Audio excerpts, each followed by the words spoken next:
Hi hello ಎಲ್ರಿಗೂ ನಮಸ್ಕಾರ. ಇವತ್ತಿನ ಝೀರೋದ ಮಾರ್ಕೆಟ್ಸ್ನ ದ ಡೈಲಿ ಬ್ರೀಫ್ ಎಪಿಸೋಡಲ್ಲಿ ನಿಮ್ಮ ಹತ್ರ 2 ಟಾಪಿಕ್ಸ್ ಬಗ್ಗೆ ನಾನು ಡಿಸ್ಕಸ್ ಮಾಡ್ತೀನಿ. ಮೊದಲನೇದಾಗಿ, ಇಂಡಿಯಾದಲ್ಲಿ ಹೆಲ್ತ್ ಇನ್ಶೂರೆನ್ಸ್ ಬಗ್ಗೆ ನಿಮಗೆ ಗೊತ್ತಿಲ್ಲದಿರೋ ನಿಜಾಂಶಗಳಿದೆ, ಇದ್ರ ಬಗ್ಗೆ ಮಾತಾಡೋಣ. ಇದಾದ್ಮೇಲೆ RBIನ ಹೊಸ PSL ರೂಲ್ಸ್ ಲೋನ್ ಮತ್ತೆ ಬಾರೋವರ್ಸ್ ಮೇಲೆ ಏನ್ ಎಫೆಕ್ಟ್ ಮಾಡುತ್ತೆ ಅನ್ನೋದ್ರ ಬಗ್ಗೆ ತಿಳ್ಕೊಳ್ಳೋಣ. ಹಣಕಾಸಿನ ವಿಷಯ ಹಾಗೂ ಫೈನಾನ್ಷಿಯಲ್ ಮಾರ್ಕೆಟ್ಸ್ ಅಲ್ಲಿ ಆಗ್ತಿರೋ ಚೇಂಜಸ್ ಬಗ್ಗೆ ನಾವಿಲ್ಲಿ ಡೀಟೇಲ್ಡ್ ಆಗಿ ಮಾತಾಡೋಣ. ಇವತ್ತು ಮಾರ್ಚ್ 28 ಫ್ರೈಡೆ. ನಾನು ನಿಮ್ಮ ನಿರೂಪಕಿ ಚಂದನಾ ಗೌಡ. ನಿಮ್ಮ ಹೆಲ್ತ್ ಇನ್ಶೂರೆನ್ಸ್ ಕ್ಲೈಮ್ ಯಾಕೆ ರಿಜೆಕ್ಟ್ ಆಗುತ್ತೆ? ಇತ್ತೀಚೆಗೆ CNBC TV 18 ಒಂದು ರಿಪೋರ್ಟ್ ಅನ್ನ ರಿಲೀಸ್ ಮಾಡಿತ್ತು. Insurance regulatory and development authority IRDAI star health ಮತ್ತೆ allied insurance company claim settlement ಮಾಡೋ ರೀತಿ ಸರಿ ಇಲ್ಲ ಅಂತ ಹೇಳಿದ್ರು. ನೋಡಿ, IRDAI ತನಿಖೆ ಮುಗ್ದಾದ್ಮೇಲೆ ಆ ಕಂಪನಿ ಮೇಲೆ ಆಕ್ಷನ್ ತಗೊಳ್ಬಹುದು ಅಂತಾನು ಕೂಡ ಹೇಳಿದ್ರು ಅಲ್ವಾ. ಬೇರೆ 8 ರಿಂದ 10 ಇನ್ಶೂರರ್ಸ್ ಕೂಡ ಇದೇ ತರ ಸ್ಕ್ರೂಟಿನಿಟಿ ಮಾಡ್ತಿರ್ಬೋದು ಅಂತಾನು ಕೂಡ ಇಲ್ಲಿ ಡೌಟ್ ಬಂದಿತ್ತು. ನಾವು ನೋಡಿದ್ರೆ ನಮ್ಗೆ ಅಫಿಷಿಯಲ್ ಡಾಕ್ಯುಮೆಂಟ್ಸ್ ಏನೂ ಸಿಗ್ಲಿಲ್ಲ. ಸ್ಟಾರ್ ಹೆಲ್ತ್ ಒಂದು ಫೈಲಿಂಗ್ ನಲ್ಲಿ IRDAI ಆಡಿಟ್ ಮಾಡುತ್ತೆ, ಅದು ರೆಗ್ಯುಲೇಟರಿ ಓವರ್ಸೈಟ್ ಮಾಡೋ ಒಂದು ಭಾಗ ಅಂತಾನು ಕೂಡ ಹೇಳಿದ್ರು. ಸೊ ಇದು ಸುಳ್ಳು ಸುದ್ದಿ ಇರ್ಬೋದಷ್ಟೇ.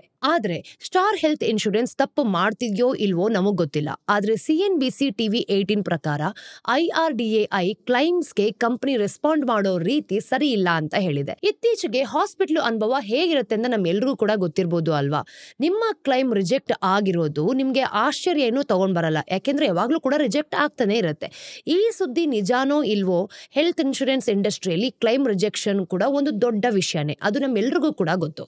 ಸಿಂಪಲ್ ಆಗಿ ಹೇಳೋದಾದ್ರೆ ಇನ್ಶೂರೆನ್ಸ್ ಅಂತಂದ್ರೆ ಈ ಕ್ಲೈಮ್ ಸೆಟಲ್ ಮಾಡೋದು ಅಂತ ಅಷ್ಟೇ. ಆ ಪರಿಸ್ಥಿತಿ ಬರಬಾರ್ದು ಅಂತ ನಾವು ಅನ್ಕೊಳ್ತೀವಿ. ಆದ್ರೆ ನಿಮ್ಮ ಇನ್ಶೂರೆನ್ಸ್ ಪಾಲಿಸಿ ಕ್ಲೈಮ್ಸ್ಗೆ ಸಪೋರ್ಟ್ ಮಾಡಿದ್ರೆ ಅದು ವರ್ತ್ ಅಂತ ಅನ್ಸತ್ತೆ.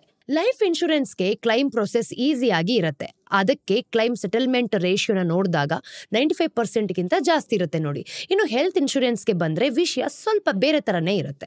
IRDAI ಲೇಟೆಸ್ಟ್ ಒಂದು ಆನ್ಯುಯಲ್ ರಿಪೋರ್ಟ್ ಪ್ರಕಾರ ಇದನ್ನ ಕೇಳಿದ ತಕ್ಷಣ ಟೋಟಲ್ ಕ್ಲೈಮ್ ಅಮೌಂಟ್ ನಲ್ಲಿ 71% ಪೇ ಮಾಡ್ತಿದ್ದಾರೆ ಅಂತ ಗೊತ್ತಾಯ್ತು. ಅಂದ್ರೆ ಪಾಲಿಸಿನ ಕಾಂಟ್ರಾಕ್ಟ್ ನಲ್ಲಿರೋ ಈ ಕಂಡೀಷನ್ ಸರಿ ಇಲ್ಲದೆ ಇರೋದ್ರಿಂದ ಮತ್ತೆ ಸರಿಯಾಗಿ ಫಾಲೋ ಮಾಡದೆ ಇರೋದ್ರಿಂದ ತಪ್ಪು ಅಂದ್ರೆ ಫ್ರಾಡ್ ಆಗತ್ತೆ, ಅಥವಾ ಪಾಲಿಸಿ ಹೋಲ್ಡರ್ಸ್ಗೆ ತಪ್ಪು ಮಾಹಿತಿ ಕೊಟ್ಟಿರೋದಕ್ಕೆ ಸುಮಾರು 22% ಕ್ಲೈಮ್ಸ್ ರಿಜೆಕ್ಟ್ ಆಗಿದೆ ಅಂತ. ಆದ್ರೆ ಇಲ್ಲಿ 6% ಕ್ಲೈಮ್ಸ್ ಇನ್ನೂ ಕೂಡ ಪೆಂಡಿಂಗ್ ಇದೆ ನೋಡಿ. ಹೆಲ್ತ್ ಇನ್ಶೂರೆನ್ಸ್ ಸೆಕ್ಟರ್ ಅಲ್ಲಿ ಕ್ಲೈಮ್ ರಿಜೆಕ್ಷನ್ಸ್ ತುಂಬಾ ಕಾಮನ್ ಆಗಿದೆ. ಕಷ್ಟದ ಟೈಮ್ ನಲ್ಲಿ ಯಾರು ತುಂಬಾ ಸಹಾಯ ಬೇಕಾಗುತ್ತೋ ಅವ್ರಿಗೆ ಸಿಕ್ಕಿಲ್ಲ ಅಂದ್ರೆ ಬೇಜಾರಾಗುತ್ತೆ ಅಲ್ವಾ. ಅದ್ರ ಮೇಲೆ ನಂಬಿಕೆ ಕೂಡ ಹೊರಟೋಗುತ್ತೆ. ಇನ್ಶೂರೆನ್ಸ್ ಮೇಲೆ ನಂಬಿಕೆ ಹೋದ್ರೆ ಇಡೀ ಇಂಡಸ್ಟ್ರಿಗೆ ತೊಂದರೆ ಆಗ್ಬೋದು. ಅದಕ್ಕೆ ನಾವು ಕ್ಲೈಮ್ ರಿಜೆಕ್ಷನ್ ಯಾಕಾಗುತ್ತೆ ಅಂತ ತಿಳ್ಕೊಳ್ಳೋದಕ್ಕೆ ಡೀಪ್ ಆಗಿ ರಿಸರ್ಚ್ ಮಾಡಿದೀವಿ. ನಮಗೆ ಏನ್ ವಿಷಯ ಗೊತ್ತಾಗಿದೆಯೋ ಅದನ್ನ ನಾನು ನಿಮ್ಮ ಹತ್ರ ಡೀಟೇಲ್ಡ್ ಆಗಿ ಹೇಳ್ತೀನಿ. ಬೇಸಿಕಲಿ ಹೆಲ್ತ್ ಇನ್ಶೂರೆನ್ಸ್ ಇಂಡಸ್ಟ್ರಿಯಲ್ಲಿ ಯಾರ್ಯಾರಿದ್ದಾರೆ, ಇಲ್ಲಿ ಯಾರ್ಯಾರು ಇರ್ತಾರೆ, ಮತ್ತೆ ಅವರು ಒಂದಕ್ಕೊಂದು ಯಾವ ರೀತಿ ಕನೆಕ್ಟ್ ಆಗಿರ್ತಾರೆ, ಈ ಸಿಸ್ಟಮ್ ನಲ್ಲಿ ತೊಂದರೆ ಯಾವ ರೀತಿ ಆಗ್ಬೋದು ಅನ್ನೋದನ್ನ ನಾವಿಲ್ಲಿ ನೋಡೋಣ. ನೀವು ಇನ್ಶೂರೆನ್ಸ್ ತಗೊಳ್ಬೇಕು ಅಂತ ಅನ್ಕೊಂಡ್ರೆ 2 ಚಾಯ್ಸ್ ಇರುತ್ತೆ ಅಲ್ವಾ. ಡೈರೆಕ್ಟ್ ಇನ್ಶೂರೆನ್ಸ್ ಕಂಪನಿಗೆ ಹೋಗೋದು ಅಥವಾ ಇನ್ಶೂರೆನ್ಸ್ ಬ್ರೋಕರ್ ಹತ್ರ ಹೋಗೋದು. ಬ್ರೋಕರ್ಸ್ ಮತ್ತೆ ಅಡ್ವೈಸರ್ಸ್ ನಿಮ್ಗೆ ಯಾವ ಪಾಲಿಸಿ ಸರಿ ಇದೆ ಅಂತ ಸೆಲೆಕ್ಟ್ ಮಾಡೋದಕ್ಕೆ ಸಹಾಯ ಮಾಡ್ತಾರೆ. ಅಂದ್ರೆ ರೂಲ್ಸ್ ಗಳೆಲ್ಲಾನು ಕೂಡ ಈಸಿಯಾಗಿ ಎಕ್ಸ್ಪ್ಲೇನ್ ಮಾಡ್ತಾರೆ. ಅವರು ಇನ್ಶೂರೆನ್ಸ್ ಕಡೆಯಿಂದ ಕಮಿಷನ್ ಕೂಡ ತಗೊಳ್ತಾರೆ. ಸೊ ಇಲ್ಲಿರೋ ರೂಲ್ಸ್ ಅಂಡ್ ರೆಗ್ಯುಲೇಷನ್ಸ್ ಗಳೆಲ್ಲ ಇವ್ರು ಏನ್ ಮಾಡ್ತಾರೆ, ಈಸಿಯಾಗಿ ನಿಮ್ಗೆ ಎಕ್ಸ್ಪ್ಲೈನ್ ಮಾಡ್ತಾರೆ. ಹಾಗೆ ಇನ್ಶೂರರ್ಸ್ ಇರ್ತಾರೆ ಗೊತ್ತಾ, ಅವ್ರ ಕಡೆಯಿಂದ ಈ ಬ್ರೋಕರ್ಸ್ ಗಳು ಕಮಿಷನ್ ನ ತಗೊಳ್ತಾರೆ. ಹಾಗೆ ನೀವು ಪಾಲಿಸಿನ ಸೆಲೆಕ್ಟ್ ಮಾಡಾದ್ಮೇಲೆ ಇನ್ಶೂರೆನ್ಸ್ ಕಂಪನಿಗೆ ಪ್ರೀಮಿಯಂ ಅನ್ನ ಕಟ್ತೀರಾ ಅಲ್ವಾ. ಇಲ್ಲಿಂದ ವಿಷಯ ತುಂಬಾ ಇಂಟ್ರೆಸ್ಟಿಂಗ್ ಆಗಿರುತ್ತೆ ನೋಡಿ. ಇನ್ಶೂರರ್ ನಿಮ್ಗೆ ಒಂದು ಥರ್ಡ್ ಪಾರ್ಟಿ ಅಡ್ಮಿನಿಸ್ಟ್ರೇಟರ್ TPA ಕೊಡ್ತಾರೆ. TPAಗಳು ಇನ್ಶೂರೆನ್ಸ್ ಕಂಪನಿಗೆ ಹೆಲ್ಪ್ ಮಾಡ್ತಾರೆ. ಅವರು ಈ ಕ್ಲೈಮ್ಸ್ ಪ್ರೊಸೆಸಿಂಗ್ ಏನಿರುತ್ತೆ ಅದನ್ನ ಮಾಡೋದು. ಈಗ ಕ್ಯಾಶ್ಲೆಸ್ ರಿಕ್ವೆಸ್ಟ್ ನ ಅಪ್ರೂವ್ ಮಾಡ್ತಾರೆ ಕೂಡ, ಅಂದ್ರೆ ಕಸ್ಟಮರ್ ಸರ್ವಿಸ್ ಕೊಡ್ತಾರೆ ಅಂತ ಅರ್ಥ. ಮತ್ತೆ ನೆಟ್ವರ್ಕ್ ಹಾಸ್ಪಿಟಲ್ಸ್ ಜೊತೆ ಆಗಿರ್ಬೋದು, ರಿಲೇಶನ್ಶಿಪ್ಸ್ ನ ಮ್ಯಾನೇಜ್ ಮಾಡೋದಾಗಿರ್ಬೋದು, ಇದನ್ನೆಲ್ಲನೂ ಕೂಡ ಇವರೇ ಮಾಡ್ತಾರೆ. ಈಗ ನೆಟ್ವರ್ಕ್ ಹಾಸ್ಪಿಟಲ್ಸ್ ಅಂದ್ರೆ ಇನ್ಶೂರೆನ್ಸ್ ಇರೋರ್ಗೆ ಕ್ಯಾಶ್ಲೆಸ್ ಟ್ರೀಟ್ಮೆಂಟ್ ಕೊಡೋದಕ್ಕೆ ನಿಮ್ಮ ಇನ್ಶೂರರ್ ಜೊತೆ ಒಂದು ಒಪ್ಪಂದ ಮಾಡ್ಕೊಂಡಿರೋ ಹಾಸ್ಪಿಟಲ್ ಅಷ್ಟೇ. ಕ್ಲೈಮ್ ಮಾಡೋ ಟೈಮ್ ಬಂದಾಗ ಕ್ಯಾಶ್ಲೆಸ್ ಅಥವಾ ರಿಯಂಬರ್ಸ್ಮೆಂಟ್ TPA ಅಂತ ಕರಿತೀವಿ ಅಲ್ವಾ. ಅಂದ್ರೆ TPA ನಿಮ್ಗೂ ಹಾಸ್ಪಿಟಲ್ಗೂ ಮಧ್ಯೆ ಕೆಲಸ ಮಾಡ್ತಿರ್ತಾರೆ. ನಿಮ್ಮ ಡಾಕ್ಯುಮೆಂಟ್ಸ್ ನ ಕಲೆಕ್ಟ್ ಮಾಡ್ಕೊಳ್ತಾರೆ, ಪೇಪರ್ ವರ್ಕ್ ನ ವೆರಿಫೈ ಮಾಡ್ತಾರೆ, ಹಾಸ್ಪಿಟಲ್ ಜೊತೆ ಮಾತಾಡ್ತಾರೆ, ಮತ್ತೆ ಕೆಲವು ಸಲ ಮೆಡಿಕಲ್ ಎಕ್ಸ್ಪರ್ಟ್ಸ್ಗೂ ಸಹ ಏನ್ ನಡೀತಿದೆ ಅಂತ ಕೇಳ್ತಾರೆ. ಎಲ್ಲ ಇನ್ಫಾರ್ಮೇಶನ್ ತಗೊಂಡ್ಮೇಲೆ TPA ಕ್ಲೈಮ್ ಅಕ್ಸೆಪ್ಟ್ ಮಾಡಬೇಕೋ ಬೇಡವೋ ಅಂತಾನು ಕೂಡ ಹೇಳ್ತಾರೆ. ಆದ್ರೆ ಇನ್ಶೂರೆನ್ಸ್ ಕಂಪನಿಯ ಈ ಕ್ಲೈಮ್ ಡಿಪಾರ್ಟ್ಮೆಂಟ್ ನ ನೋಡಿದಾಗ ಫೈನಲ್ ಕಾಲ್ ತಗೊಳ್ಳೋದು, ಅಂದ್ರೆ ಈ ಕಂಪನಿನೇ ಏನ್ ಮಾಡ್ಬೇಕು ಅಂತ ಡಿಸೈಡ್ ಮಾಡೋದು. ಕೊನೆಗೆ ಎಲ್ಲನೂ ಕೂಡ ಕರೆಕ್ಟ್ ಆಗಿದೆ ಅಂತ ಅನ್ಕೊಳ್ಳಿ, ಆಗ ಇನ್ಶೂರರ್ ಕ್ಲೈಮ್ ನ ಪೇ ಮಾಡ್ತಾರೆ. ಇಷ್ಟೊಂದ್ ಜನ ಇದ್ರೂ ಕೂಡ ಎಲ್ಲೋ ಒಂದ್ ಕಡೆ ತಪ್ಪು ಆಗೋ ಚಾನ್ಸ್ ಇರತ್ತೆ ಅಲ್ವಾ? ಪ್ರಾಬ್ಲಮ್ ಎಲ್ಲಿದೆ? ಈಗ health insurance medical emergency time ನಲ್ಲಿ ಫೈನಾನ್ಷಿಯಲ್ ಪ್ರೊಟೆಕ್ಷನ್ ಕೊಡೋದಕ್ಕೆ ಇರೋದು ಅಲ್ವಾ? ಆದ್ರೆ ಪಾಲಿಸಿ ಹೋಲ್ಡರ್ಸ್ಗೆ ಕ್ಲೈಮ್ ಸೆಟಲ್ಮೆಂಟ್ ಸಿಸ್ಟಮ್ ತಮ್ಗೆ ವಿರುದ್ಧವಾಗಿದೆ ಅಂತಾನೆ ಅನ್ಸತ್ತೆ. ತುಂಬಾ ಸಲ ತೊಂದರೆ ಆಗೋದಕ್ಕೆ ಕೆಲವು ಕಾರಣಗಳಿದೆ. ಮೊದಲಿಗೆ ಲೇಜಿ ಅಡ್ವೈಸರ್ಸ್. ನೀವು ಡೈರೆಕ್ಟ್ ಆಗಿ ಇನ್ಶೂರರ್ ಕಡೆಯಿಂದ ಪಾಲಿಸಿ ತಗೊಳ್ಳೋದಕ್ಕೆ ಸಾಧ್ಯನೇ ಇಲ್ಲ. ನೀವು ಏಜೆಂಟ್ ಅಥವಾ ಅಡ್ವೈಸರ್ಸ್ ನ ನಂಬ್ತೀರಾ ಅಲ್ವಾ? ನೀವು ಒಳ್ಳೆ ಅಡ್ವೈಸರ್ಸ್ ನ ಸೆಲೆಕ್ಟ್ ಮಾಡ್ಕೊಳ್ತೀರಾ ಅಂದ್ಕೊಳ್ಳಿ, ನಿಮ್ಗೆ ಒಳ್ಳೆ ವಿಷಯಗಳೇ ನಡೆಯುತ್ತೆ. ಇಲ್ಲ ಅಂತಂದ್ರೆ ಕ್ಲೈಮ್ ರಿಜೆಕ್ಟ್ಸ್ ಆಗೋ ಚಾನ್ಸಸ್ ಬೇಕಾದಷ್ಟಿದೆ. ಪಾಲಿಸಿ ಬಗ್ಗೆ ಅವ್ರಿಗೆ ಸರಿಯಾಗಿ ಗೊತ್ತಿಲ್ಲ ಅಂತಂದ್ರೆ ಅಡ್ವೈಸರ್ಸ್ ಪಾಲಿಸಿ ಬಗ್ಗೆ ತಪ್ಪು ಎಕ್ಸ್ಪ್ಲೇನ್ ಮಾಡ್ಬೋದು. ಕೆಲವರಂತೂ ಅವರ ಸೇಲ್ಸ್ ಟಾರ್ಗೆಟ್ ಮುಟ್ಟೋದಕ್ಕೆ ಪಾಲಿಸಿ ಸರಿ ಇಲ್ಲದೆ ಇದ್ರೂ ಕೂಡ ಮಿಸ್ ಸೇಲ್ಸ್ ಮಾಡ್ತಾರೆ, ನಿಮ್ಗೆ ತಪ್ಪು ಎಕ್ಸ್ಪೆಕ್ಟೇಷನ್ಸ್ ನ ಕೊಡ್ತಾರೆ. ಮತ್ತೆ ಪಾಲಿಸಿ ಅಪ್ಲಿಕೇಶನ್ ಸಬ್ಮಿಟ್ ಮಾಡಬೇಕಾದ್ರೆ ಕೆಲವು ತಪ್ಪು ಮಾಹಿತಿ ಕೊಟ್ರೆ ಕ್ಲೈಮ್ ರಿಜೆಕ್ಟ್ ಆಗುವಂತಹ ಚಾನ್ಸಸ್ ಬೇಕಾದಷ್ಟಿದೆ. ಅದು ಉದ್ದೇಶ ಪೂರ್ವಕವಾಗಿ ಅಲ್ಲದೆ ಇದ್ರೂ ಕೂಡ ಆಗತ್ತೆ ನೋಡಿ. ಎರಡನೇದು ಆರ್ಬಿಟರಿ ಡಿಡಕ್ಷನ್ಸ್. ನೋಡಿ, ತುಂಬಾ ಪಾಲಿಸಿ ಹೋಲ್ಡರ್ಸ್ಗೆ ಕ್ಲೈಮ್ ನಲ್ಲಿ ಡಿಡಕ್ಷನ್ ಆಗೋದಕ್ಕೆ ಕಾರಣ ಸರಿಯಾಗಿ ಗೊತ್ತಿರೋಲ್ಲ ಅಲ್ವಾ? ಈಗ ಇನ್ಶೂರರ್ಸ್ ಹಾಸ್ಪಿಟಲ್ ಬಿಲ್ ನಲ್ಲಿ ಕೆಲವು ಭಾಗಗಳನ್ನ ಡಿಸ್ಅಲೋ ಮಾಡ್ತಾರೆ, ಅದು ಅವರ ರೂಲ್ಸ್ ನಲ್ಲೇ ಇರಲ್ಲ. ಬೇಸಿಕಲಿ ಇನ್ಶೂರರ್ಸ್ ಗ್ಲೌಸ್ ಆಗಿರ್ಬೋದು, ಸಿರಿಂಜ್, PPE ಕಿಟ್ಸ್, ಟಾಯ್ಲೆಟರೀಸ್ ಮತ್ತೆ ಅಡ್ಮಿನಿಸ್ಟ್ರೇಟಿವ್ ಫೀಸ್ ತರ ಐಟಮ್ಸ್ ಗಳನ್ನ ನಾನ್ ಮೆಡಿಕಲ್ ಅಂತ ಹೇಳಿ ದುಡ್ಡು ಕೊಡಲ್ಲ, ಅದು ಟ್ರೀಟ್ಮೆಂಟ್ಗೆ ಯೂಸ್ ಮಾಡಿದ್ರು ಕೂಡ. ಹಾಗೇನೆ ಆಪರೇಷನ್ ಥಿಯೇಟರ್ಸ್ OTಗೆ ದುಡ್ಡು ಕೊಡ್ತಾರೆ, ಆದ್ರೆ ಅಲ್ಲಿ ಯೂಸ್ ಮಾಡೋ ವಸ್ತುಗಳಿಗೆ ದುಡ್ಡು ಕೊಡಲ್ಲ. ಹಳೆ ಪಾಲಿಸಿಯಲ್ಲಿ ರೂಮ್ ರೆಂಟ್ ಜಾಸ್ತಿ ಆದ್ರೆ ಡಿಡಕ್ಷನ್ಸ್ ಮಾಡ್ತಿದ್ರು, ಆದ್ರೆ ಇಲ್ಲಿ ನಾವು ಪಾಲಿಸಿನ ಕ್ಲಿಯರ್ ಆಗಿ ನೋಡ್ತಿದೀವಿ ಅಂತಂದ್ರೆ ಈಗ ನಿಮ್ಮ ಪಾಲಿಸಿಯಲ್ಲಿ ಎಷ್ಟು ರೂಮ್ಗೆ ದುಡ್ಡು ಕೊಡ್ತಾರೆ ಅದಕ್ಕಿಂತ ಜಾಸ್ತಿ ಬೆಲೆಯ ರೂಮ್ ಸೆಲೆಕ್ಟ್ ಮಾಡಿದ್ರೆ ಬೇರೆ ಖರ್ಚುಗಳಲ್ಲೂ ಕೂಡ ಕಟ್ ಮಾಡ್ತಿದ್ರು. ಈಗ ರೆಗ್ಯುಲೇಟರ್ ಈ ರೂಲ್ಸ್ಗೆ ಸ್ವಲ್ಪ ಚೇಂಜ್ ತಂದಿದ್ರು. ಹಳೆ ರೂಲ್ಸ್ ಇನ್ನು ಕೆಲವೊಮ್ಮೆ ತೊಂದರೆ ಕೊಡತ್ತೆ ನೋಡಿ.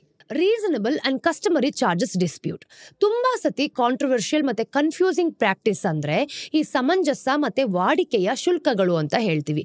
ಇದನ್ನ ತುಂಬಾ ಹೆಲ್ತ್ ಪಾಲಿಸಿಗಳಲ್ಲಿ ನಾವು ನೋಡಬಹುದು. ಇನ್ಶೂರರ್ಸ್ ಟ್ರೀಟ್ಮೆಂಟ್ಗೆ ಈ ಸಮಂಜಸ ವಾಡಿಕೆಯ ಮತ್ತೆ ಮೆಡಿಕಲಿ ನೆಸೆಸರಿ ಅಂತ ಏನ್ ಕರಿತೀವಿ ಗೊತ್ತಾ, ಅದನ್ನ ಏನ್ ಡಿಸೈಡ್ ಮಾಡ್ತಾರೋ ಅದಕ್ಕೆ ಮಾತ್ರ ದುಡ್ಡನ್ನ ಕೊಡ್ತಾರೆ. ಹಾಸ್ಪಿಟಲ್ ಜಾಸ್ತಿ ಬಿಲ್ ಹಾಕೋದನ್ನ ತಡೆಯೋದಕ್ಕೆ ಈ ರೂಲ್ ಅನ್ನ ಮಾಡಿರೋದು, ಆದ್ರೆ ಈ ಇನ್ಶೂರರ್ಸ್ ಮನಸ್ಸಿಗೆ ಬಂದ ಹಾಗೆ ರೂಲ್ಸ್ ಅನ್ನ ಹಾಕ್ತಾರೆ. ಒಂದು ಇನ್ಶೂರರ್ಸ್ಗೆ ಸರಿ ಅನ್ಸೋದು ಇನ್ನೊಬ್ರಿಗೆ ತಪ್ಪು ಅಂತ ಅನ್ಸ್ಬೋದು, ಅದಕ್ಕೆ ಪೇಷಂಟ್ಸ್ಗೆ ತುಂಬಾನೇ ಕನ್ಫ್ಯೂಷನ್ ಆಗತ್ತೆ. ಈಗ ಒಂದು ದೊಡ್ಡ ಹಾಸ್ಪಿಟಲ್ ಅಲ್ಲಿ ನೀವು ಸರ್ಜರಿ ಮಾಡಿಸ್ತಿದ್ದೀರಾ ಅಂತ ಅನ್ಕೊಳ್ಳೋಣ, 2 ಲಕ್ಷ ಚಾರ್ಜ್ ಮಾಡಿದ್ರೆ ಮತ್ತೆ ಚಿಕ್ಕ ಹಾಸ್ಪಿಟಲ್ಗಳಲ್ಲಿ 1 ಲಕ್ಷ ಚಾರ್ಜ್ ಮಾಡ್ತಾರೆ. ಆದ್ರೆ ಇನ್ಶೂರರ್ಸ್ 1.2 lakhs ಮಾತ್ರ ಕೊಡ್ತಾರೆ, ಉಳಿದ ದುಡ್ಡನ್ನ ಪೇಷಂಟೇ ಕಟ್ಬೇಕಾಗತ್ತೆ. ಈಗ ನಿಮ್ಮ ಡಾಕ್ಟರ್ ನಿಮ್ಮ ಪ್ಲೇಟ್ಲೆಟ್ ಕೌಂಟ್ ಏನಾದ್ರೂ 75,000 ಇದ್ರೆ ಹಾಸ್ಪಿಟಲ್ಗೆ ಸೇರಿಸ್ಕೊಳ್ಳೋದಕ್ಕೆ ಹೇಳ್ಬೋದು, ಆದ್ರೆ ಇನ್ಶೂರರ್ ಏನ್ ಮಾಡ್ತಾರೆ, 50,000ಗಿಂತ ಕಮ್ಮಿ ಇದ್ರೆ ಮಾತ್ರ ದುಡ್ಡು ಕೊಡ್ತೀವಿ ಅಂತ ಹೇಳ್ತಾರೆ. ಇಲ್ಲಿ ಪೇಷಂಟ್ಗೂ ಡಾಕ್ಟರ್ಗೂ ಮತ್ತೆ ಇನ್ಶೂರರ್ಗೂ ಈ ರೂಲ್ಸ್ ಮಧ್ಯದಲ್ಲಿ ಸಿಕ್ಕಾಕೊಳ್ತಾರೆ ನೋಡಿ. ಇವೆಲ್ಲ ಸುಳ್ಳು ಸ್ಟೋರಿ ಖಂಡಿತವಾಗ್ಲೂ ಅಲ್ಲ. ರಿಸರ್ಚ್ ಟೈಮ್ ನಲ್ಲಿ ನಮಗೆ ತುಂಬಾ ಜನ ಹೇಳಿದ್ದಾರೆ. 2023 ಹಾಗೂ 24ರಲ್ಲಿ ನಾವು ನೋಡಿದಾಗ ಹೆಲ್ತ್ ಇನ್ಶೂರರ್ಸ್ ಇಂಡಿಯಾದಲ್ಲಿ ಸುಮಾರು 20,037 ಕೋಟಿ ಕ್ಲೈಮ್ಸ್ ಅನ್ನ ರಿಜೆಕ್ಟ್ ಮಾಡಿದ್ದಾರೆ. ಕೆಲವು ರಿಜೆಕ್ಷನ್ ಸರಿ ಇರಬಹುದು, ಫ್ರಾಡ್ ಮತ್ತೆ ವೇಟಿಂಗ್ ಪೀರಿಯಡ್ ಇಂದ ಹಾಗೆ ಆಗಿರ್ಬೋದು, ಆದ್ರೆ ತುಂಬಾ ಜನರಿಗೆ ಇದರಿಂದ ಬೇಜಾರಾಗಿದೆ ಗೊತ್ತಾ. ಸ್ಟಾರ್ ಹೆಲ್ತ್ ನಂತಹ standalone health insurers public sector insurance ಗಿಂತ ಕಮ್ಮಿ ಕ್ಲೈಮ್ ಅನ್ನ ಪೇ ಮಾಡ್ತಿದ್ದಾರೆ. ಒಂದು ಕಡೆ ನೋಡಿದ್ರೆ ಇನ್ಶೂರರ್ ಕರೆಕ್ಟ್ ಆಗಿ ಮ್ಯಾನೇಜ್ ಮಾಡ್ತಿದ್ದಾರೆ ಅಂತ ಅನ್ಸುತ್ತೆ, ಆದ್ರೆ ಕಸ್ಟಮರ್ಸ್ಗೆ ಅದು ತುಂಬಾ ಕಷ್ಟ ಅನ್ಸ್ಬೋದು. ಹಾಗಿದ್ರೆ ಏನ್ ಮಾಡೋದು? ಇದನ್ನೆಲ್ಲ ನೋಡಿದ್ರೆ ಜಗಳ ಆಗೋದು ಗ್ಯಾರಂಟಿ ಅಂತ ಅನ್ಸುತ್ತೆ ಅಲ್ವಾ. ಇನ್ಶೂರರ್ಸ್ ದುಡ್ಡು ಕೊಡೋದಕ್ಕೆ ಇಷ್ಟನೇ ಪಡಲ್ಲ, ಹಾಸ್ಪಿಟಲ್ಸ್ ನೋಡಿದ್ರೆ ಬಿಲ್ ಕ್ಲಿಯರ್ ಮಾಡಿ ಅಂತ ಹೇಳ್ತಾರೆ. ಇನ್ನು ಪೇಷಂಟ್ಸ್ ತಮ್ಮ ಪ್ರಾಬ್ಲಮ್ಸ್ ಇಂದ ದುಡ್ಡು ಯಾಕಪ್ಪ ಕಟ್ಟೋದು ಅಂತ ಕಷ್ಟ ಪಡ್ತಿರ್ತಾರೆ. ಇನ್ನು ಇನ್ಶೂರರ್ಸ್ ದುಡ್ಡು ಕೊಡ್ತಾರೆ, ಅದಕ್ಕೆ ಗ್ರೀವಿಯನ್ಸ್ ರೆಡ್ರೆಸಲ್ ಮೆಕ್ಯಾನಿಸಮ್ ಇರಬೇಕು. ಇಂಡಿಯಾದಲ್ಲಿ ಪಾಲಿಸಿ ಹೋಲ್ಡರ್ಸ್ಗೆ ಒಂದು ಸಿಸ್ಟಮ್ ಇದೆ, ಅದು ಯಾವ ರೀತಿ ಅಂತ ನಾನು ನಿಮ್ಗೆ ಹೇಳ್ತೀನಿ ನೋಡಿ. Internal claims review.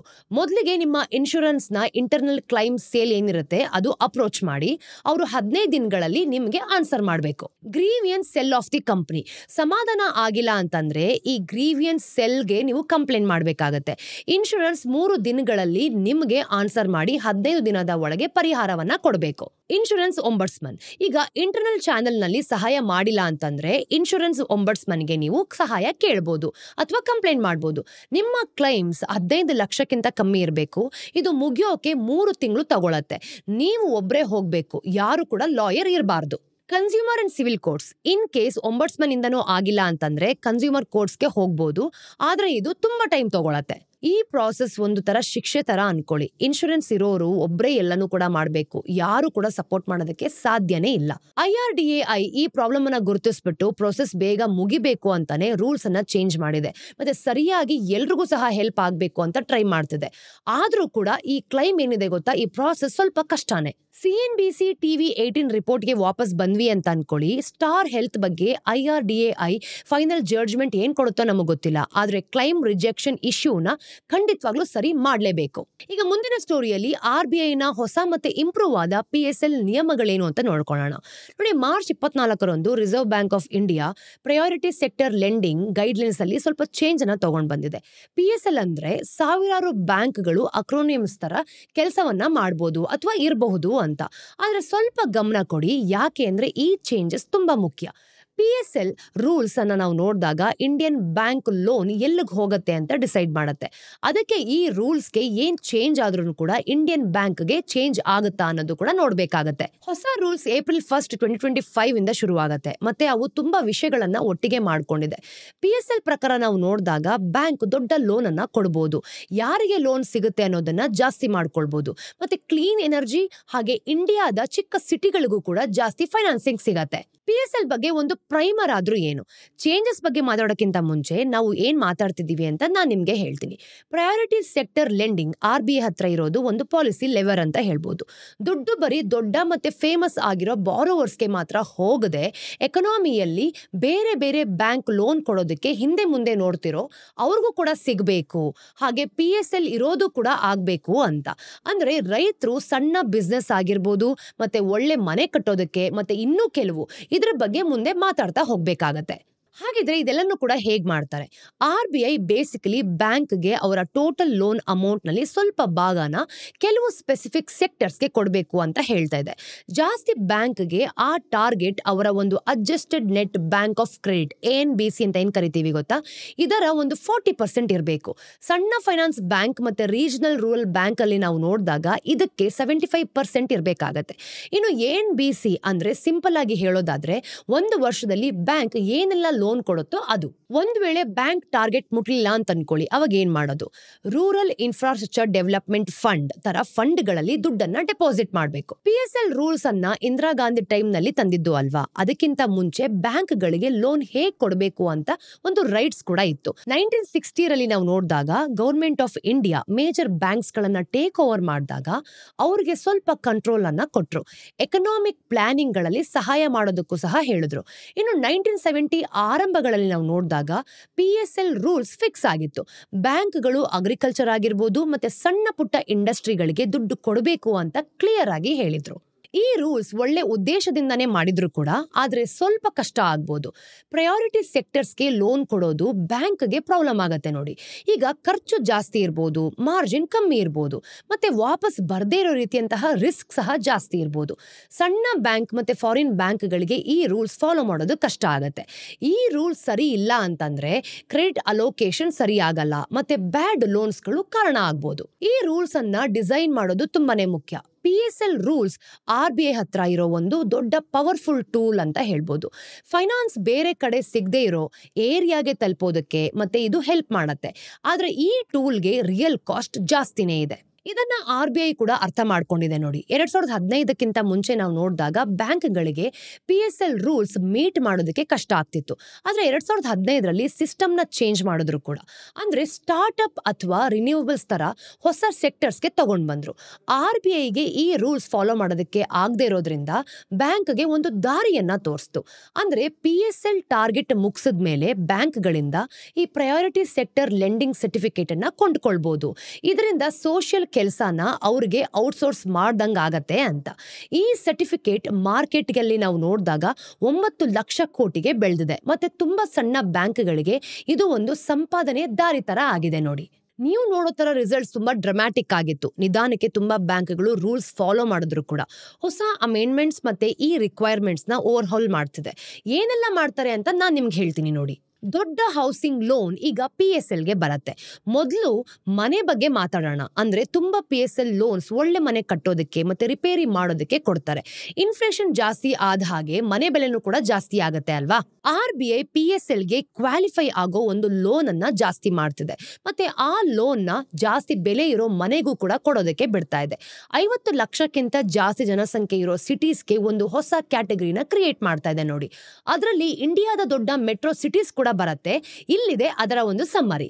ನಿಮ್ಮ ಹತ್ರ ಒಳ್ಳೆ ಮನೆ ಇದ್ರೆ ಈ ಒಂದು ಕ್ರೈಟೀರಿಯಾದ ಪ್ರಕಾರ ಅದಕ್ಕೆ ರಿಪೇರಿ ಬೇಕಿದೆ ಅಂತ ಅನ್ಕೊಳ್ಳೋಣ. PSL ಪ್ರಕಾರ ನಾವು ನೋಡಿದಾಗ ಲೋನ್ ಸಿಗತ್ತೆ.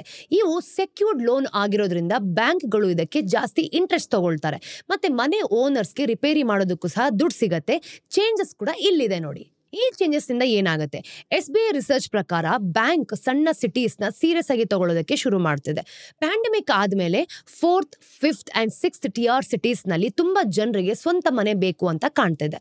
ಬ್ಯಾಂಕ್ ಮತ್ತೆ MBFCಗಳು ಈಗ ಈ ಚಾನ್ಸ್ ನ ತಗೊಂಡು ಅವರ ಒಂದು PSL ಕಂಪ್ಲೈಯನ್ಸ್ ಬ್ಯಾಂಕ್ಸ್ ನ ಟಿಕ್ ಮಾಡಬಹುದು. ಗ್ರೀನ್ ಎನರ್ಜಿ ಮತ್ತೆ ಗ್ರೀನ್ ಕ್ರೆಡಿಟ್ ಯಾವ ರೀತಿ ಇದೆ ಅಂದ್ರೆ ಮುಂದೆ ರಿನ್ಯೂವಬಲ್ಸ್ ಯಾವ ರೀತಿ ಆಗ್ಬೋದು? 2015ರಲ್ಲಿ ನಾವು ನೋಡಿದಾಗ RBI ಮಾಡಿದ ಒಂದು ದೊಡ್ಡ ಚೇಂಜ್ ಏನ್ ಗೊತ್ತಾ? ಅವರು ರಿನ್ಯೂವಬಲ್ ಅನ್ನ ತಗೊಂಡಿರ್ಲಿಲ್ಲ, PSL ರೂಲ್ಸ್ಗೆ ಸೇರಿಸ್ಕೊಂಡಿದ್ರು. ಈಗ ರಿನ್ಯೂವಬಲ್ ಎನರ್ಜಿ ಪ್ರಾಜೆಕ್ಟ್ಗೆ ಈಸಿಯಾಗಿ ದುಡ್ಡು ಸಿಗೋ ತರ ಆಯ್ತು. ಆದ್ರೆ ಇದಕ್ಕೆ ಲಿಮಿಟ್ ಇದೆ ನೋಡಿ. ದೊಡ್ಡ ವಿಂಡ್ ಪಾರ್ಕ್ ಅಥವಾ ಒಂದು ಸೋಲಾರ್ ಫಾರ್ಮ್ಗೆ ಹೆಲ್ಪ್ ಆಗಲ್ಲ. ನೀವು ಸಣ್ಣ ಪ್ರಾಜೆಕ್ಟ್ ಮಾಡಬೇಕು ಅಂತಂದ್ರೆ ಸಣ್ಣ ಊರಲ್ಲಿ ಸೋಲಾರ್ ಪವರ್ ಸ್ಟ್ರೀಟ್ ಲೈಟ್ ಹಾಕ್ಬೇಕು ಅಂದ್ರೆ ಇದು ಸರಿ ಇರುತ್ತೆ. ಹಾಗೆ ನಾವೇನಾದ್ರೂ ನೆಟ್ ಝೀರೋ ಟಾರ್ಗೆಟ್ ತಲುಪಬೇಕು ಅಂತಂದ್ರೆ ಸಣ್ಣ ಪ್ರಾಜೆಕ್ಟ್ಸ್ಗಳು ತುಂಬಾನೇ ಮುಖ್ಯ ಅಲ್ವಾ? ರಿನ್ಯೂವಬಲ್ ಹೌಸಿಂಗ್ ತರ RBIಗೂ ಕೂಡ ಈ ಪ್ರಾಜೆಕ್ಟ್ಗೆ ಬ್ಯಾಂಕ್ ಕೊಡುವ ದುಡ್ಡಿನ ಲಿಮಿಟ್ ಜಾಸ್ತಿ ಆಗಿದೆ. 2020ರಲ್ಲಿ ಇದು 30 ಕೋಟಿ ಇತ್ತು, ಈಗ 35 ಕೋಟಿಗೆ ಏರ್ಕೊಂಡಿದೆ ನೋಡಿ. ಇನ್ನು PSL ರೂಲ್ಸ್ ಪ್ರಕಾರ ನಾವು ನೋಡಿದಾಗ ರಿನ್ಯೂವಬಲ್ಸ್ಗೆ ಜಾಸ್ತಿ ಲೋನ್ ಕೊಡ್ತಿರೋದ್ರಿಂದ ಉಪಯೋಗ ಜಾಸ್ತಿ ಆಗ್ತಿದೆ. ಈ ವರ್ಷ ಜನವರಿಯಲ್ಲಿ ನಾವು ನೋಡಿದಾಗ ಬ್ಯಾಂಕ್ಗಳು PSL ಬೇಸ್ಡ್ ರಿನ್ಯೂವಬಲ್ ಪ್ರಾಜೆಕ್ಟ್ಸ್ಗೆ 7,500 ಕೋಟಿ ಕೊಡ್ತಾ ಇದ್ದಾರೆ. ಅಂದ್ರೆ 2020ನೇ ಇಸ್ವಿಯಲ್ಲಿ ನಾವು ನೋಡಿದ್ವಿ ಅಂತಂದ್ರೆ ಅಲ್ಲಿ ಕೊಟ್ಟಿದ್ದ ಕೋಟಿಗಿಂತ ಇದು 6 ಪಟ್ಟು ಜಾಸ್ತಿ. ರಿನ್ಯೂವಬಲ್ಸ್ ತುಂಬಾ ಬೆಳೆದಿದೆ. ಆದ್ರೆ ಟೈಮ್ ನಲ್ಲಿ ನಾವು ನೋಡಿದಾಗ ನಾನ್ ಕನ್ವೆನ್ಷನಲ್ ಎನರ್ಜಿ NCE ಪ್ರಾಜೆಕ್ಟ್ಸ್ಗೆ ಈ ಒಂದು ಟ್ರಿಪಲ್ ಆಗಿದೆ ಅಂತ ಹೇಳ್ಬೋದು. PSL ಪ್ರಾಜೆಕ್ಟ್ಸ್ ಬೇಗ ಬೆಳೆದಿರೋದ್ರಿಂದ ಇದು ನಮ್ಗೆ ಗೊತ್ತಾಗತ್ತೆ. ಇದನ್ನ ನಾವು SBI ರಿಸರ್ಚ್ ಇಂದ ತಿಳ್ಕೊಳ್ಬಹುದು ನೋಡಿ. ಇದೆಲ್ಲ ಆಗ್ತಿರೋದ್ರಿಂದ ಕೋಆಪರೇಟಿವ್ ಬ್ಯಾಂಕ್ಸ್ಗೆ ಸ್ವಲ್ಪ ಸಮಾಧಾನ ಆಗ್ತಿದೆ. ನೀವು ಸುದ್ದಿನ ನೋಡಿದ್ರೆ ನಿಮ್ಗೆ ಅರ್ಬನ್ ಕೋಆಪರೇಟಿವ್ ಬ್ಯಾಂಕ್ ಪ್ರಾಬ್ಲಮ್ ಬಗ್ಗೆ ಗೊತ್ತಿರ್ಬೋದು. ಅವ್ರಿಗೆ PSL ಗೋಲ್ ತಲುಪೋದು ತುಂಬಾ ದೊಡ್ಡ ತಲೆನೋವಾಗಿತ್ತು. ಅಂದ್ರೆ RBI 2020ರಲ್ಲಿ ನಾವು ನೋಡಿದಾಗ UCBಗಳಿಗೆ PSL ಲೆಂಡಿಂಗ್ಸ್ಗೆ ಸಹಾಯ ಮಾಡೋದಕ್ಕೆ ಟ್ರೈ ಮಾಡ್ತಾ ಇತ್ತು. ಈ ಬ್ಯಾಂಕ್ಗಳು ಲೋಕಲ್ ನೆಟ್ವರ್ಕ್ ಮೂಲಕ ಆಪರೇಟಿವ್ ಮಾಡ್ತಿರೋದ್ರಿಂದ ಸಮಾಜದಲ್ಲಿ ದುಡ್ಡಿಲ್ದೆ ಇರೋರ್ಗೆ ಲೋನ್ ಕೊಡೋದಕ್ಕೆ ಬೆಸ್ಟ್ ಅಂತ ಹೇಳಿದ್ರು. ಅದಕ್ಕೆ RBI ಒಂದು ಟೈಮ್ ಫ್ರೇಮ್ ಅನ್ನ ಕೊಡ್ತು. UCBಗಳು ಅವರ ಲೆಂಡಿಂಗ್ ಅನ್ನ 75% PSL ಸೆಕ್ಟರ್ಸ್ಗೆ 2024ನೇ ಇಸ್ವಿಯ ಹೊತ್ತಿಗೆ ಕೊಡಬೇಕು ಅಂತ ಹೇಳಿರೋದು. ಇದು ಶುರು ಮಾಡೋಕ್ಕಿಂತ ಮುಂಚೆನೆ ಫೇಲ್ ಆಗೋಯ್ತು. UCBಗಳು 75% ಟಾರ್ಗೆಟ್ ಮುಟ್ಟೋದಕ್ಕೆ ಆಗ್ಲೇ ಇಲ್ಲ. ಅದಕ್ಕೆ ಜೂನ್ 2023ರಲ್ಲಿ RBI ಅವ್ರಿಗೆ ಇನ್ನೂ 2 ವರ್ಷ ಕೊಡ್ತು. 2026ನೇ ಫೈನಾನ್ಷಿಯಲ್ ಇಯರ್ ವರೆಗೂ ಕೂಡ ಟೈಮ್ ತಗೊಳ್ಬಹುದು ಅಂತ. ಆದ್ರೆ ಅದನ್ನು ಕೂಡ ಸರಿಯಾಗ್ಲಿಲ್ಲ. 2023 ಹಾಗೂ 24ರಲ್ಲಿ PSL ಲೆಂಡಿಂಗ್ ಕಮ್ಮಿ ಆಗೋಯ್ತು. ಆ ಟಾರ್ಗೆಟ್ ಸ್ವಲ್ಪ ಜಾಸ್ತಿನೇ ಇತ್ತು ಬಿಡಿ. ಅದಕ್ಕೆ RBI ಪಾಸ್ ಮಾಡಿದೆ. ಅಂದ್ರೆ ರಿವೈಸ್ಡ್ ಗೈಡ್ಲೈನ್ಸ್ ಪ್ರಕಾರ UCBಗಳ ಒಂದು PSL ಟಾರ್ಗೆಟ್ ನಾವು ನೋಡಿದಾಗ 60% ಅಲ್ಲಿ ಫ್ರೀಸ್ ಆಗತ್ತೆ. ಅದು ಇನ್ನೂ ಸ್ವಲ್ಪ ಟಫ್ ಆದ್ರೂ ಕೂಡ ರಿಯಲಿಸ್ಟಿಕ್ ಆಗಿದೆ ನೋಡಿ. ಕಮ್ಮಿ ಕ್ರೆಡಿಟ್ ಇರೋ ಜಾಗಗಳಿಗೆ ಪ್ರಾಮುಖ್ಯತೆ ಜಾಸ್ತಿ ಕೊಡಬೇಕು ಅಂತ. ಕ್ರೆಡಿಟ್ ನಲ್ಲಿ ತುಂಬಾ ವ್ಯತ್ಯಾಸಗಳಿದೆ. ಕ್ರೆಡಿಟ್ ಯಾರಿಗೆ ಕೊಡ್ತೀರಿ ಅಂತ ನೋಡಿದ್ರು ಕೂಡ ಕೆಲವು ಹೊರಗಡೆ ಉಳಿದು ಬಿಡತ್ತೆ ಅಲ್ವಾ? ಕೆಲವು ಜಿಲ್ಲೆಗಳಲ್ಲಿ PSL ಲೋನ್ ಅನ್ನ ಜಾಸ್ತಿ ತಗೊಳ್ತಾರೆ. ಇದನ್ನ ಸರಿ ಮಾಡೋದಕ್ಕೆ RBI ಒಂದು ಡಿಫ್ರೆಂಟ್ ವೇಟ್ ಸಿಸ್ಟಮ್ ಅನ್ನ ಶುರು ಮಾಡಿದೆ. ನಿಮ್ಗೆ ಲೋನ್ ಸಿಗದೆ ಇದ್ರೆ RBI ಈ ಸ್ಕೀಮ್ ಏನಿರುತ್ತೆ ನಿಮ್ಮ ಲೋನ್ಗೆ ಸಪೋರ್ಟ್ ಮಾಡುತ್ತೆ ಅಂತ ಹೇಳ್ತಿರೋದು. ಅಂದ್ರೆ 125% ವರೆಗೂ ಕೂಡ ಸಪೋರ್ಟ್ ಸಿಗ್ಬೋದು. ಲೋನ್ ಜಾಸ್ತಿ ಇರೋ ಜಿಲ್ಲೆಗಳಿಗೆ 90% ವೇಟೇಜ್ ಸಹ ಸಿಗತ್ತೆ. ಇದೆಲ್ಲ ನೋಡಿದಾಗ ಒಂದು ಕ್ಲೆವರ್ ನಡ್ಜ್ ತರ ಕಾಣುತ್ತೆ ನೋಡಿ. ಬ್ಯಾಂಕ್ಗೆ ಏನ್ ಮಾಡ್ಬೇಕು ಅಂತ ಫೋರ್ಸ್ ಮಾಡದೆ ಎಲ್ಲಿಗೆ ಬೇಕು ಅಲ್ಲಿಗೆ ಲೋನ್ ಕೊಡೋದಕ್ಕೆ ಇದು ಸಹಾಯ ಮಾಡುತ್ತೆ. ಇನ್ನು ಬೇಕಾದಷ್ಟು ವಿಷಯ ಇದೆ. ಇವೆಲ್ಲ RBI ಮಾಡಿದ ಚೇಂಜಸ್ ಅಂತ ಹೇಳ್ಬೋದು. ಎಲ್ಲದ್ರ ಬಗ್ಗೆ ಮಾತಾಡೋದಕ್ಕೆ ಖಂಡಿತವಾಗ್ಲೂ ಆಗಲ್ಲ. ಆದ್ರೆ ಏನೆಲ್ಲ ಇಂಪಾರ್ಟೆಂಟ್ ಆಗಿದೆ ಅಂತ ನಾನ್ ನಿಮ್ಗೆ ತಿಳಿಸ್ತಾ ಇದ್ದೀನಿ. PSL ಲೋನ್ ನಲ್ಲಿ ಸ್ವಲ್ಪ ದುಡ್ಡು ಸಮಾಜದಲ್ಲಿ ವೀಕ್ ಆಗಿರೋ ಸೆಕ್ಟರ್ಗೆ ಹೋಗ್ಬೇಕು. ಅದರಲ್ಲಿ ತೊಂದರೆಯಲ್ಲಿ ಸಿಕ್ಕಾಕೊಂಡಿರೋರಾಗಿರ್ಬೋದು, ರೈತರಾಗಿರ್ಬೋದು, ಮತ್ತೆ ಅಂಗವಿಕಲತೆಯಿಂದ ಇರೋರು ಇರ್ಬೋದು, ಇವರೆಲ್ರಿಗೂ ಸಹ ಈ ದುಡ್ಡು ಹೋಗ್ಬೇಕಾಗತ್ತೆ. ಅಂದ್ರೆ RBI ಟ್ರಾನ್ಸ್ಜೆಂಡರ್ ಪರ್ಸನ್ಸ್ಗೂ ಸಹ ಹೆಲ್ಪ್ ಮಾಡಬೇಕು ಅಂತ ಇಲ್ಲಿ ಕ್ಲಿಯರ್ ಆಗಿ ಹೇಳಿದೆ. ರೈತರು ಕಷ್ಟದಲ್ಲಿ ಇರೋದ್ರಿಂದ PSL ರೂಲ್ಸ್ ನಲ್ಲಿ ಅವರಿಗೇನೆ ಫಸ್ಟ್ ಪ್ರಾಮುಖ್ಯತೆನ ಕೊಡಲಾಗ್ತಿದೆ. ಆದ್ರೆ ಅಗ್ರಿಕಲ್ಚರ್ ಲೋನ್ ನಾವು ನೋಡಿದಾಗ PSL ಕ್ಯಾಟಗರಿಗೆ ಬರಬೇಕು ಅಂತಂದ್ರೆ ಒಂದು ಲಿಮಿಟ್ ಇರತ್ತೆ ಅಲ್ವಾ? ಈಗ ಆ ಲಿಮಿಟ್ಸ್ ಅನ್ನ ಜಾಸ್ತಿ ಮಾಡಿದ್ದಾರೆ. ಎಜುಕೇಶನ್ ಲೋನ್ಸ್ ಆಗಿರ್ಬೋದು, ಎಕ್ಸ್ಪೋರ್ಟ್ ಕ್ರೆಡಿಟ್ಸ್ ಆಗಿರ್ಬೋದು, ಮತ್ತೆ ಟಾಯ್ಲೆಟ್ ನಂತಹ ಅಥವಾ ಸ್ಕೂಲ್ ತರ ಸೋಷಿಯಲ್ ಇನ್ಫ್ರಾಸ್ಟ್ರಕ್ಚರ್ ಕಟ್ಟೋದಕ್ಕೆ ಲಿಮಿಟ್ ಅನ್ನ ಜಾಸ್ತಿ ಮಾಡಲಾಗ್ತಾ ಇದೆ. ಇದು ಪವರ್ಫುಲ್ ಟೂಲ್ ಆಗಿದೆ ಹೌದು, ಆದ್ರೆ ಇದು ಎರಡು ಕಡೆನೂ ಕೂಡ ಕಟ್ ಮಾಡತ್ತೆ. ಇಲ್ಲಿ ಏನ್ ನಡೀತಿದೆ ಅಂತ ತಿಳ್ಕೊಳ್ಳೋಣ. RBI ಹತ್ರ ಒಂದು ಪವರ್ಫುಲ್ ಟೂಲ್ ಇದೆ ಅಂತ ನಾನು ನಿಮಗೆ ಆಲ್ರೆಡಿ ಹೇಳಿದೆ. ಅದನ್ನ ಚೆನ್ನಾಗಿ ಯೂಸ್ ಮಾಡಿದ್ರೆ ಇಂಡಿಯನ್ ಬ್ಯಾಂಕಿಂಗ್ ಕೂಡ ಬೆಳೆಯುತ್ತೆ. ಆದ್ರೆ ಇದು ಬಿಸ್ನೆಸ್ ಮಾಡೋದಕ್ಕೆ ಸ್ವಲ್ಪ ಕಷ್ಟನ ಕೊಡಬಹುದು. ನಾವು ಇದನ್ನ ನೋಡಿದಾಗ 1970 ನಲ್ಲಿ ಒಂದು ಕಾನೂನುಗಳನ್ನ ತಗೊಂಡ್ ಬಂದಿದ್ರು. ಅದು ಜಾಸ್ತಿ ತೊಂದರೆ ಕೊಟ್ರೆ ಬಿಸ್ನೆಸ್ ಸರಿಯಾಗಿ ನಡೆಯಕ್ ಚಾನ್ಸೇ ಕೊಡ್ಲಿಲ್ಲ. ಇದೆಲ್ಲ ನೋಡಾದ್ಮೇಲೆ RBIಗೆ ಒಂದು ದೊಡ್ಡ ಚಾಲೆಂಜ್ ತರ ಕಾಣ್ತಿದೆ. ಸಣ್ಣ ಮತ್ತೆ ನೇರ ಚೇಂಜ್ ಮಾಡಾದ್ಮೇಲೆ ಬ್ಯಾಂಕ್ಗಳಿಗೆ ಹೆಲ್ಪ್ ಮಾಡಬೇಕು, ಕ್ರೆಡಿಟ್ ಸಿಗೋದನ್ನ ಜಾಸ್ತಿ ಮಾಡಬೇಕು, ಮತ್ತೆ ಲೆಂಡರ್ಸ್ಗೆ ನಿರಾಳವಾಗೋದಕ್ಕೆ ಸಹಾಯ ಮಾಡಬೇಕು. ಇವೆಲ್ಲ ಆದ್ರೆ PSL ರೂಲ್ಸ್ ಸರ್ಜನ್ ಸ್ಕೇಪಲ್ ತರ ವರ್ಕ್ ಆಗತ್ತೆ, ಇಲ್ಲ ಅಂತಂದ್ರೆ ಸುತ್ತಿಗೆ ತರ ಆಗತ್ತೆ.